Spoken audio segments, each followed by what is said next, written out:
আসসালামু আলাইকুম, কেমন আছেন সবাই? আজকে আমরা এই নাস্তাটা কিভাবে তৈরি করতে হয় সেটা দেখব।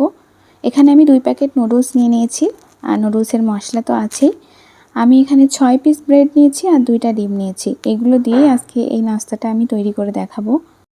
আমি প্রথমে এখানে পানি দিয়ে দিয়েছি। পানিটা গরম হলে নুডলসটাকে সিদ্ধ করে নেব। পানি গরম হয়ে গেছে, আমি নুডলসটাও দিয়ে দিয়েছি। নুডলসটা হয়ে গেলে আমি এখন পানিটা ঝরিয়ে নিচ্ছি এভাবে। এখন আমি কড়াইতে তেল দিয়ে দিচ্ছি পরিমাণ মতো, অ্যাড করে দিচ্ছি পেঁয়াজ কুচি, এখন অ্যাড করছি মরিচ কুচি।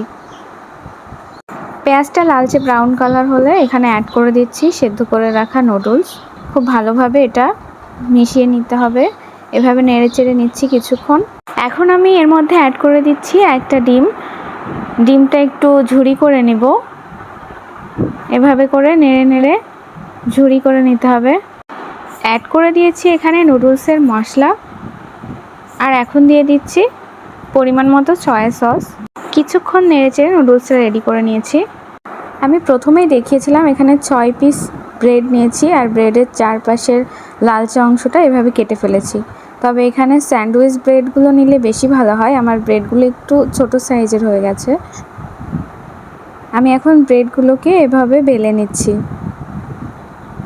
ব্রেডগুলো কিন্তু খুব ভালোভাবে বেলে নিতে হবে, একটু পাতলা করে এভাবে করে বেলে নিতে হবে। আমি এখন ব্রেড নিয়েছি, আর এর মাঝখানে এভাবে অল্প অল্প করে নুডলস দিয়ে দিচ্ছি। দিয়ে এর চারপাশে এভাবে করে পানি দিয়ে নেবেন। দেখুন, এর চারিপাশে খুব ভালোভাবে একটু পানি দিয়ে দেবেন, তবে পানিটা যেন খুব বেশি দেওয়া না হয়ে যায়, একটু খেয়াল রাখবেন।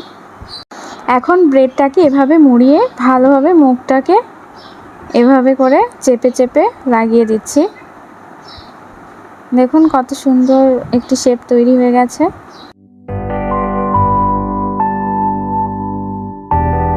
আমি সব নাস্তাগুলোকে একই রকমভাবে তৈরি করে নিয়েছি। দেখুন আমার নাস্তাগুলো কিন্তু রেডি হয়ে গেছে। এখন একটা বলে আমি একটা ডিম নিয়ে নিচ্ছি। ডিমটা খুব ভালোভাবে এভাবে করে ফেটিয়ে নিতে হবে। আর আমি এখানে ব্রেড ক্রাম্ব নিয়ে নিয়েছি। এখন আমি একটা একটা করে নাস্তা নিয়ে এভাবে করে ওপরে ডিমটা ছড়িয়ে দিচ্ছি। এখন চারপাশে খুব ভালোভাবে হাত দিয়ে এভাবে করে ডিম লাগিয়ে নিতে হবে। ডিম দিয়ে কোট করা হয়ে গেলে আমি এখন প্রত্যেকটি নাস্তা এভাবে করে দেখুন এই ব্রেড ক্রামে লাগিয়ে নিচ্ছি। এভাবে করে একটু হালকা হাতে একটু চেপে চেপে নেবেন। দেখুন আমি কিভাবে এটা কোট করছি। আমার নাস্তাগুলো কিন্তু একদম রেডি হয়ে গেছে, দেখতেই পাচ্ছেন কতটা সুন্দর লাগছে দেখতে। এখন আমি এগুলোকে তেলে ভেজে নিচ্ছি। কড়াইতে কিন্তু একটু বেশি পরিমাণেই তেল দিয়ে এটা ভেজে নিতে হবে। এখন আমি এভাবে করে নাস্তাগুলো ভেজে নিচ্ছি। একটু লালচে করে ভাজা হয়ে গেলে এগুলো আমি তুলে নিব। একই রকম করে আমি সবগুলো নাস্তাকে লাল লাল করে এভাবে ভেজে নিব।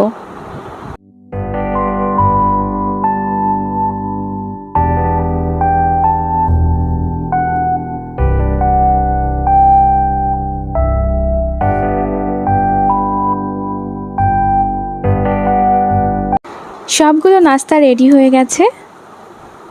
দেখুন কতটা ভালো লাগছে দেখতে।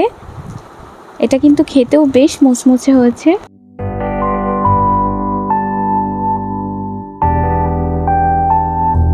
আমি এখন একটি নাস্তা এভাবে করে ভেঙে আপনাদেরকে একটু দেখিয়ে দিচ্ছি। দেখুন কতটা ভালো লাগছে দেখতে। এর ভিতরে কিন্তু নুডলসটা খুব ভালোভাবে সেট হয়ে গেছে। ভালো লাগলে অবশ্যই বাসায় ট্রাই করবেন। ধন্যবাদ সবাইকে।